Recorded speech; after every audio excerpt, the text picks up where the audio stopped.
Samantala, tigil pasada muna simula bukas ang ilang Uber at Grab car na hindi pa nakakakuha ng prangkisa sa Land Transportation Franchising and Regulatory Board o LTFRB. Nagbabalik si Monokson.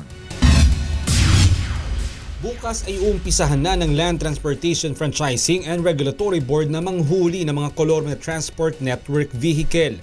Wala magagawang ilang Uber at Grab car operator kundi ang itigil ang kanilang operasyon simula bukas sa pangamba na magmulta ng 200,000 piso. Marami sa mga transport network vehicle na ito ay hindi pa nai-isyuhan ng prangkisa hanggang ngayon.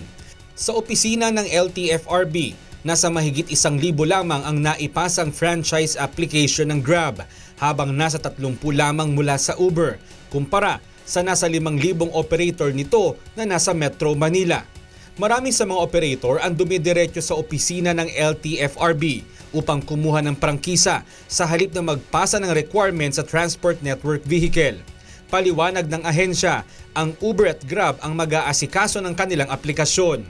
Subalit ang problema, per batch ang pagpapasa nito kaya marami ang nahihinto sa pamamasada. Ang ilang operator namomroblema dahil malaki ang epekto nito sa kanilang kabuhayan. Of course, stop yung operation. Oo. So no income yung driver and the operator. Paano namin i-survive o i-sustain yung sa monthly ng sasakyan? Sana kung before pa lang, clear na nila lahat ng requirements para alam na namin pagdating doon kung ano yung sasabit. Maging ang ilang regular na pasahero ng Uber at Grab ay problemado rin sa tigil pasada.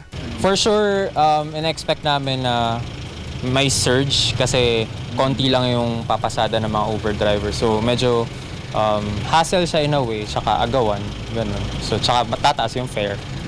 Nagbabala naman ng LTFRB sa mga transport network company na gawing maayos ang serbisyo upang hindi mabawi ang accreditation.